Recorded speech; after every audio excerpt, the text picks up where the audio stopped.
الحمد لله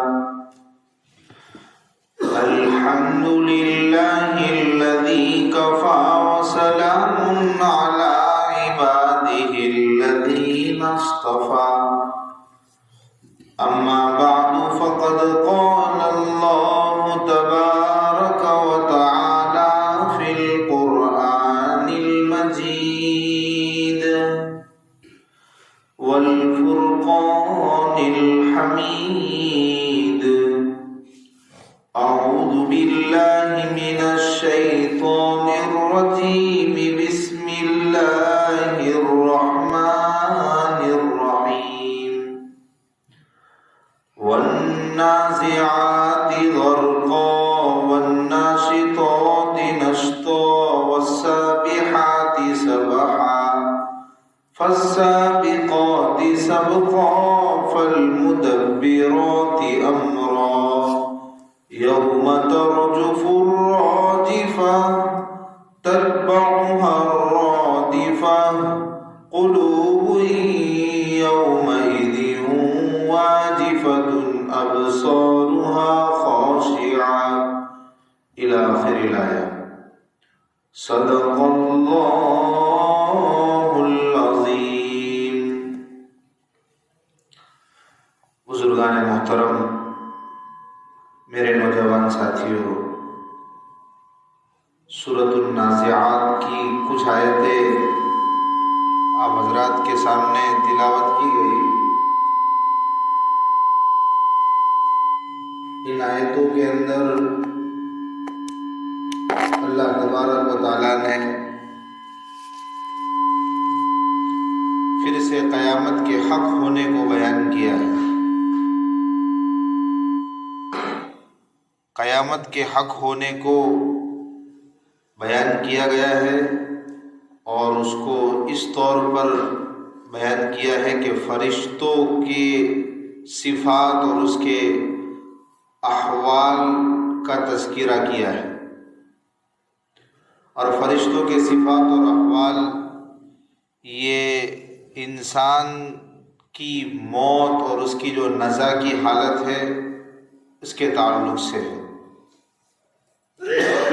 انسان کی موت یہ انسان کے لیے ایک جزوی قیامت ہی ہے. بڑی قیامت، قیامت کبریٰ، یہ تو جب آئے گی تب آئے گی، لیکن انسان کی موت دنیا میں یہ اس کے لیے ایک جزوی قیامت ہے. تو فرشتوں کی پہلی صفت بیان کی والنازعات غرقا. ان فرشتوں کی قسم جو سختی سے روح کو کھینچ کر نکالتے ہیں. اور کس کی روح سختی سے کھینچ کر نکالی جائے گی؟ بتایا کہ کافروں کی روح،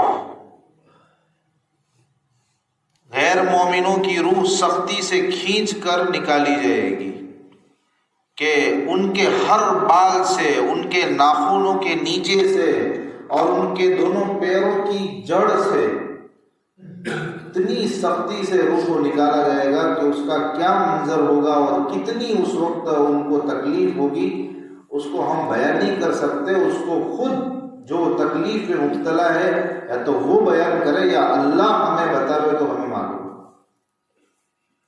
والناشطات نشطا. اور ان فرشتوں کی قسم جو بندھن کو کھول کر روح نکالیں. یہ مسلمانوں کی روحیں ہیں کہ جنہیں قبض کرنے کے لیے فرشتہ آئے گا تو اتنی آسانی کے ساتھ وہ روح نکل جائے گی جیسے کہ بندھن کو کھول دیا ہو. حدیث پاک کے اندر آتا ہے، مشکوٰۃ شریف کی غالباً حدیث ہے، بہت لمبی حدیث ہے، جس میں اللہ کے نبی علیہ السلام حاضرین کو سمجھا رہے ہیں کہ کافروں کی روح کیسے نکلے گی، مسلمانوں کی روح کیسے نکلے گی. جب مسلمان کی موت کا وقت قریب آتا ہے، نزع کی حالت میں جب مسلمان ہوتا ہے تو فرشتے آتے ہیں اور فرشتے اس قدر خوبصورت اور چمکتے ستاروں کی طرح جنت کے کپڑے اور خوشبوؤں کے ساتھ آتے ہیں،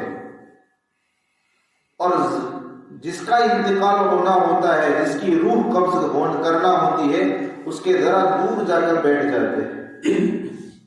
پھر ملک الموت آتا ہے، موت کا فرشتہ آتا ہے، اور اس مسلمان کی روح کو، کہ جس کی روح کو آخرت کا شوق ہے، جس کی روح کو اللہ سے ملنے کا شوق ہے، جو دولت ایمان کے ساتھ سرفراز ہے، اس کی روح سے وہ فرشتہ کہتا ہے کہ اے پاک روح، چل نکل، تیرا رب تجھ سے راضی ہے۔ یہ سننا ہوتا ہے کہ روح نکل جاتی ہے۔ اور مسلمان کی روح بتایا کہ بندر کو کھولا، گانٹھ ماری ہوئی ہو اس کو کھول دو۔ کسی چیز میں ہوا بھرو اور ہم گانٹھ مار دیتے ہیں، غبارے کے اندر کی ہوا بھری، اس کو بندھن لگا دیا۔ یا پھر پانی کا مشکیزہ ہو، پانی کا مشق ہو، اس کے اندر پانی ہے، پھر وہ نل لگا دیا، بندھن لگا دیا، اس کو آپ کھولیں گے پانی ٹپکنا شروع ہو جائے گا۔ پھگے کی گانٹھ کو آپ کھولیں گے، ہوا فوراً پر ہو جائے گی۔ ایسے مومن کی روح نکلے گی اتنی آسانی کے ساتھ، سہولت کے ساتھ، اور کافر کی روح کا اس سے بدترین حال ہوگا۔ اب میرے بھائیوں، یہاں یہ بات سمجھنے کی ہے کہ اس کا یہ مطلب نہیں ہے کہ اگر کوئی انسان صالح ہے، نیک ہے، اس کی روح قبض ہونے میں اس کو تکلیف ہو رہی ہے، تو ہم اس کے بارے میں یہ نہیں کہیں گے کہ بھئی اس کی روح قبض ہونے میں تکلیف ہو رہی ہے، یہ اچھا انسان نہیں ہے۔ یہ جو تکلیف اور یہ جو راحت قرآن میں بیان کی گئی ہے، یہ روحانی راحت اور تکلیف ہے۔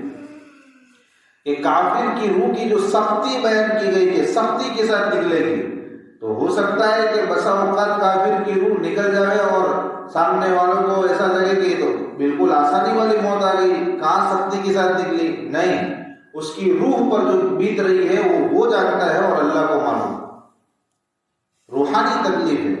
اسی طرح اگر کوئی انسان نیک ہے، بہت زیادہ نیک ہے، لیکن اس کی روح قبض ہونے میں ہماری ظاہری آنکھیں دھوکہ کھا رہی، ہم یہ سمجھ رہے ہیں کہ کتنی بیچاروں کو تکلیف ہو رہی ہے، لیکن وہ تو اس کی روح کو جو راحت مل رہی ہے وہ جانتا ہے، اس کا رب جانتا ہے کہ وہ روح تڑپ رہی ہے اللہ کے پاس جانے کے لیے، کب روح قبض ہو جائے۔ تو یہ مومن کی روح آسانی کے ساتھ قبض ہوتی ہے، غیر مومن کی روح سختی کے ساتھ نکالی جاتی ہے۔ اس کے بعد فرمایا وَالسَّابِحَاتِ سَبْحًا، یہ فرشتوں کی صفات ہے اور اس کا تعلق انسان کی موت سے ہے۔ موت کے انسان کی سب سے پہلی قیامت ہے۔ وَالسَّابِحَاتِ سَبْحًا، ان فرشتوں کی قسم جو تیرتے ہوئے روحوں کو لے جاتے ہیں، تیرتے ہوئے جاتے ہیں۔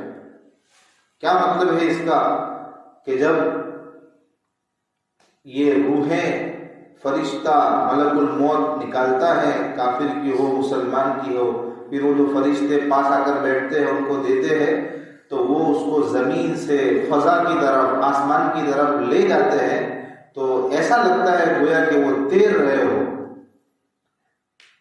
اور دریا کے اندر انسان تیرتا ہے تو کتنا سرعت کے ساتھ، تیزی کے ساتھ اور آسانی کے ساتھ، کہ کوئی پہاڑ نہیں ہے، کوئی آڑ نہیں ہے، آسانی کے ساتھ تیرتا ہے نا، تو وہ بھی اتنی آسانی کے ساتھ اور تیزی کے ساتھ آسمان کی طرف جا رہے ہوں گے کہ گویا کہ فرشتے تیر رہے ہو۔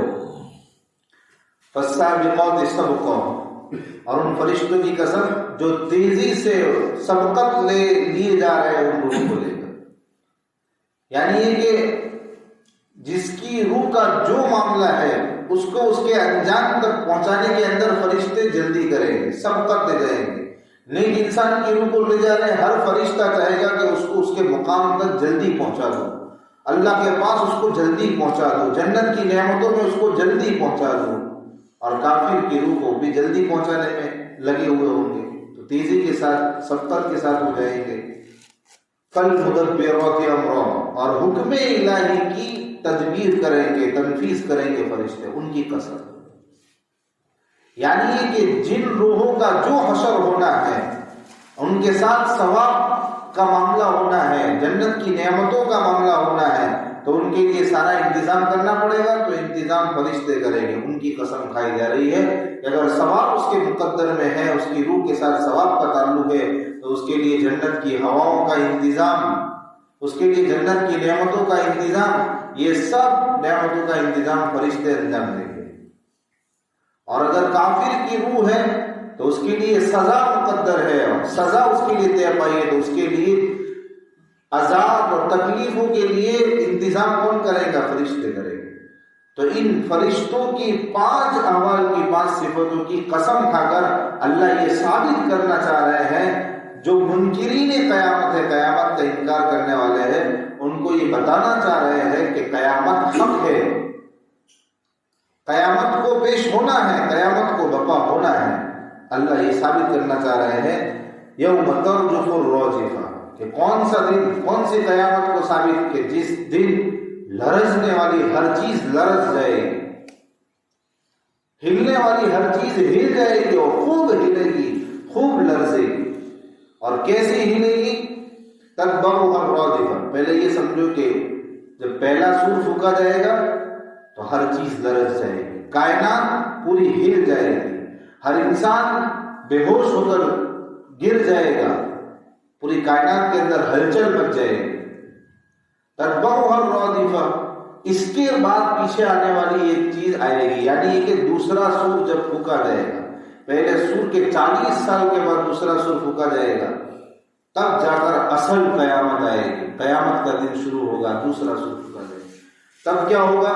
قلوب یومئذ واجفہ، دل اس دن دہل جائے گی، بے چین ہو جائے گی، بے چینی کہے گی کہ آج میرا کام۔ اس قدر دل گھبرائے ہوئے ہوں گے، گھبراہٹ تو ایسی ہوگی کہ خدا کی پناہ۔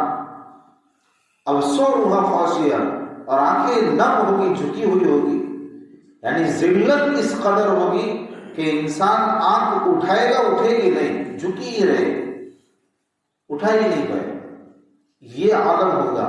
ابصارها خاشعہ یقولون ائنا لمردودون فی الحافظ۔ اللہ نے قیامت کو ثابت کرنے کے لیے فرشتوں کی 5 صفات بیان کی، جن کا موت کے ساتھ تعلق تھا۔ پہلے موت ہی آئے گی، موت کے بعد ہی قیامت کا وقوع ہوگا، قیامت کی ہولناکی کو بیان کیا۔ اب ان کفار اور ان مشرکین مکہ جو قیامت کے وقوع کا انکار کرتے ہیں، اس کو امپاسبل سمجھتے ہیں، اس کو ایک مشکل امر سمجھتے ہیں، محال چیز سمجھتے ہیں، تو ان کا قول نقل کر رہے ہیں، ان کی باتیں نقل کر رہے ہیں۔ وہ کہتے ہیں اَإِنَّا لَمَرْدُودُونَ فِي الْحَافِرِ، کہ ہم واپس سے پھر سے پہلی روش پر آ جائیں گے۔ یعنی ان کا ایک تمسخر والا انداز ہے، وہ مسلمانوں کے اہل حق کے عقیدے کے ساتھ مذاق کر رہے ہیں۔ اہل حق کا عقیدہ ہے کہ قیامت واقع ہوگی، اور ہر انسان آنے والا دنیا میں پوری کائنات تباہ و برباد ہوگی، ایک نئی زندگی ملے گی جہاں حساب کتاب ہونا ہے۔ تو یہ لوگ کہتے ہیں کہ ہم پھر سے پہلی روش پر آ جائیں گے، یعنی مرنے کے بعد بھی واپس سے دنیا میں، واپس سے نئی زندگی، واپس سے وہی زندگی جس زندگی میں ہم ابھی تھے، موت کے بعد پھر پہلی روش پر آ جائیں گے۔ ایسا تو ہوتا ہوگا، تمسخر کے انداز میں، مذاق کے انداز میں کہہ رہے ہیں اَإِذَا كُنَّا عِظَامًا نَخِرَةً، یعنی کہ وہ کام واپس سے دوبارہ ہونا، پیدا ہونا، یہ تو استبعاد والا کام ہے، بعید ہے، ایسا نہیں ہوگا۔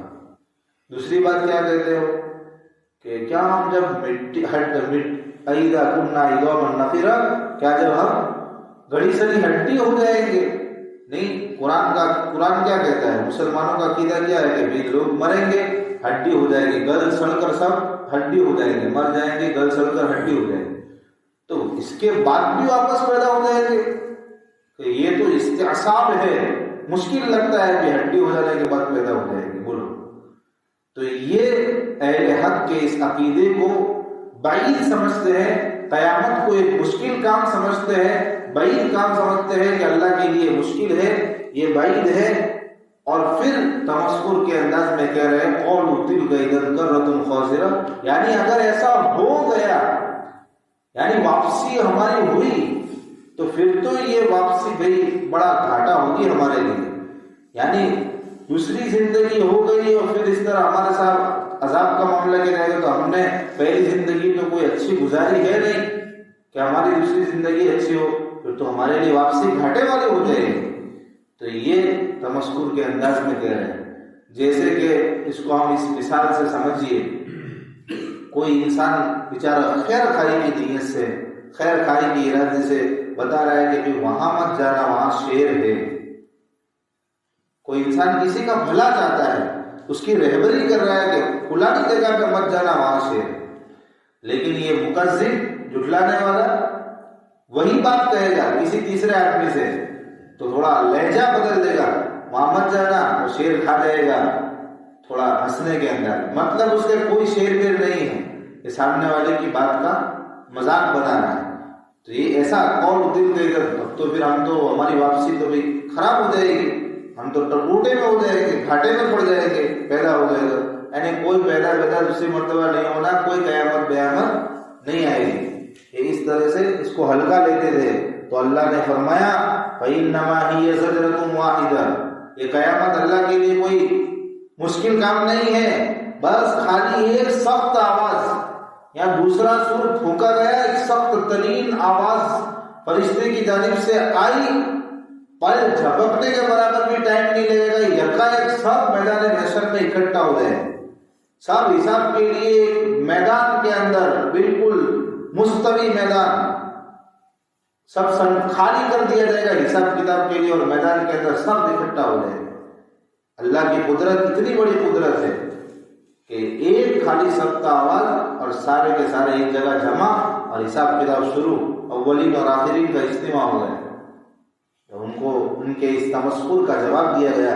اس کے بعد هل اتاک حدیث موسیٰ، ظاہر سی بات ہے میرے اور آپ کے نبی 12 سال سے ان پر محنت کر رہے ہیں، ان کو قیامت سمجھا رہے ہیں، ان کو آخرت سمجھا رہے ہیں، ایمان سمجھا رہے ہیں، لیکن ان کے پلے نہیں پڑ رہا، وہ ماننے کے لیے تیار نہیں، تو ایک نبی کا دل رنجیدہ تو ہوگا۔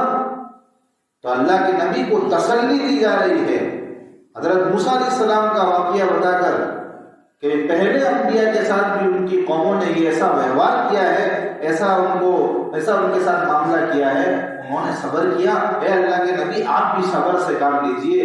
موسیٰ علیہ السلام کا واقعہ بیان کر کے ان کو تسلی دی جائے۔ کیا واقعہ ہے؟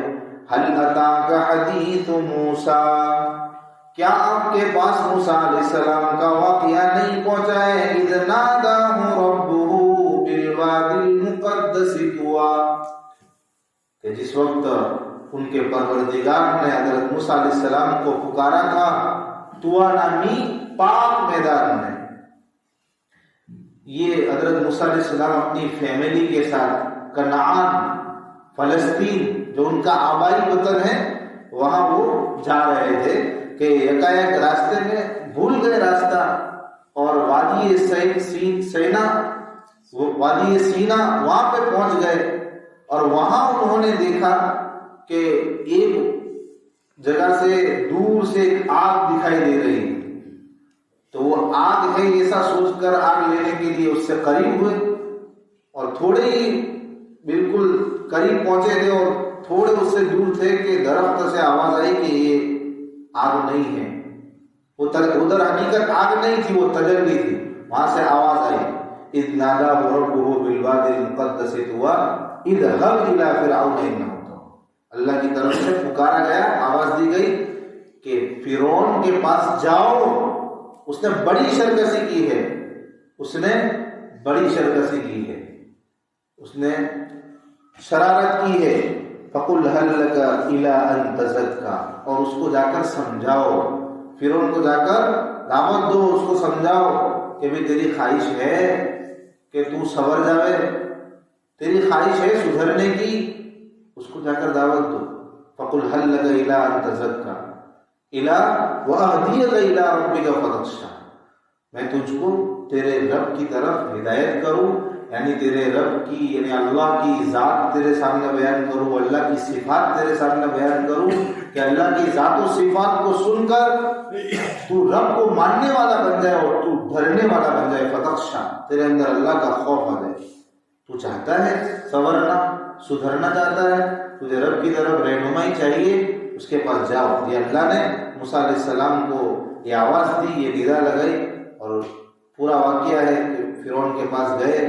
قرآن مختصر بیان کرتا ہے فَأَرَاهُ الْآيَةَ الْكُبْرَى، وہاں جا کر گئے تو کہا کہ باتیں آپ کی ٹھیک ہے، لیکن دلیل نبوت کیا ہے؟ آپ کی باتوں کو میں کیوں مانوں؟ نبوت کی کوئی دلیل ہے؟ آپ اپنے آپ کو اللہ کا نبی کہتے ہو، پیغام لے کر آیا ہو، کوئی ایسی دلیل بتاؤ.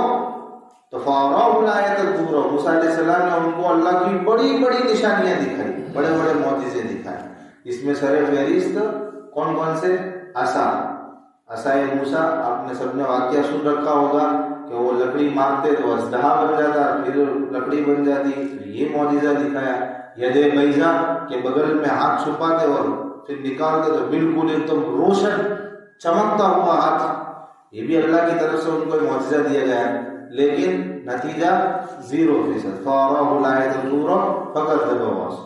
دلیل نبوت کو دیکھنے کے بعد بھی، معجزوں کو دیکھنے کے بعد بھی اس نے جھٹلایا اور نافرمانی کی. ثُمَّ أَدْبَرَ يَسْعَىٰ، اور پیٹ پھیر لی. بلکہ پیٹ تو پھیری، مانا بھی نہیں، نافرمانی بھی کی، الٹا موسیٰ علیہ السلام کے خلاف کوشش کرنے لگا. کیا کوشش کی اس نے؟ وہ بھی قرآن بیان کرتا ہے کہ لوگوں کو جمع کیا. فَحَشَرَ فَنَادَىٰ، اور لوگوں کو جمع کر کے لچھے دار تقریر کی، زبردست تقریر کی. اور کیا کہا؟ فَقَالَ أَنَا رَبُّكُمُ الْأَعْلَىٰ، کہ میں تمہارا سب سے بڑا رب ہوں. موسیٰ علیہ السلام اس کو رب کی ربوبیت بتانے گئے تھے، رب کا راستہ بتانے گئے، رب کی طرف رہنمائی کرنے گئے تھے، لیکن مانا نہیں، الٹا اپنے آپ کے رب ہونے کا دعویٰ کر لیا. پوری صفا کو بلایا اور سب کے سامنے علی اعلان تقریر کی کہ میں تمہارا رب. تو یہ واقعہ بیان کرنے سے کیا مطلب ہے؟ نبی علیہ السلام کو تسلی دی جا رہی ہے کہ اس نبی پر بھی کیا بیتی ہوگی. موسیٰ علیہ السلام کے ساتھ بھی ایسے معاملات کیے گئے ہیں، ان کو بھی ستایا گیا ہے، ان کے ساتھ بھی ان کی قوم نے اتنی محنت کے باوجود نہیں مانا.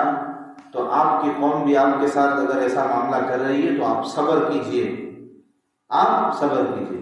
تو یہ سورۃ النازعات کا آج کا یہ پیغام ہے. قیامت کی اس میں ہولناکی بیان کی گئی ہے، قیامت کے دن کو ثابت کیا گیا ہے، اور موت کی مثالیں دے دے کر، نزا کی حالت کی مثالیں دے دے کر کہ فرشتے کس طرح سے روح قبض کرتے ہیں، وہ ساری چیزیں بیان کی گئی ہے. اب میں ایک حدیث پاک کا مفہوم جو میں نے ابتدا میں بیان کیا تھا اس کو ختم کر کے آج کی تفسیر ختم کرتے ہیں. میں نے بتایا تھا کہ موت کے جو فرشتے ہوتے ہیں، فرشتے موت کے وقت آتے ہیں. تو جب کسی مومن کی موت آتی ہے تو اس کی میں نے حالت بیان کی تھی کہ جب کسی مسلمان کی روح قبض کرنے کے لیے آتے ہیں تو جنت کے کپڑے اور خوشبوئیں لے کر آتے ہیں اور اس سے کہتے ہیں کہ اے پاک روح نکل جا. تو وہ ایسے روح نکلتی ہے جیسے کہ بندھن کو کھول دیا، غبارے کے اندر ہوا بھری ہو، اس کو کھول دو کیسے ہوا پور سے نکل جاتی ہے، ایسے مومن کی روح نکلے گی. اور کسی کافر کی روح قبض کرنے کے لیے فرشتے آتے ہیں تو فرشتے آ کے کیا لے کے آتے ساتھ میں؟ جنت کی خوشبو نہیں، جنت کی راحتیں لے کر نہیں آتے، کپڑے لے کر نہیں آتے، بلکہ ٹاٹ لے کر آتے ہیں، بدبودار ٹاٹ. اور وہ بھی لے کے آتے ہیں اور اس آدمی سے تھوڑے دور جا کر بیٹھ جاتے ہیں. پھر ملک الموت آتا ہے، موت کا فرشتہ، اور اس سے کہتا ہے کہ اے گندی روح نکل، اللہ کے غضب کی طرف چل. یہ روح کو یہ میسج، یہ پیغام فرشتے کا سننا ہوتا ہے کہ اندر ایک ہلچل مچ جاتی ہے. اس کی روح نکلنے کے بجائے، حکم کو ماننے کے بجائے بدن کے اندر کبھی ادھر چمٹتی ہے، کبھی ادھر چمٹتی ہے، کبھی اوپر کبھی نیچے، وہ نکلنا نہیں چاہتی. لیکن فرشتے اس کو زبردستی کھینچ کر نکالتے. پہلی آیت کا جو مفہوم ہے نا، اس کے متعلق یہ حدیث تھی، اس لیے میں نے بیان کی کہ کھینچ کر زبردستی اس کے نہ چاہتے ہوئے بھی اس کے کھینچ کر نکالتے. تو یہ ہے کافر کی روح کی نکلنے کی حالت. اور اس کے مقابل ہم نے مسلمان کی روح نکلنے کی حالت سنی. اللہ ہم سب کو ایسی آسانی والی موت نصیب فرمائے کہ روح ہماری آسانی کے ساتھ.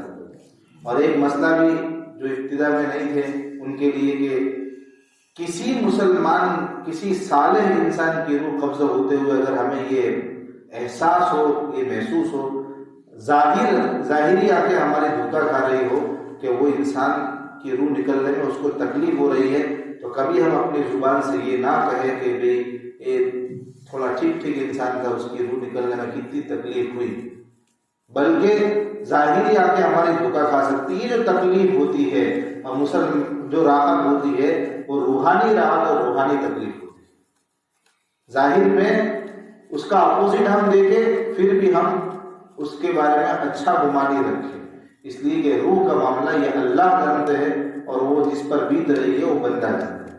اللہ تبارک و تعالی ہم کو موت سے پہلے موت کی تیاری کرنے کی توفیق نصیب فرماوے۔ ایک رکوع انشاءاللہ آئندہ مجلس میں بیان کریں گے۔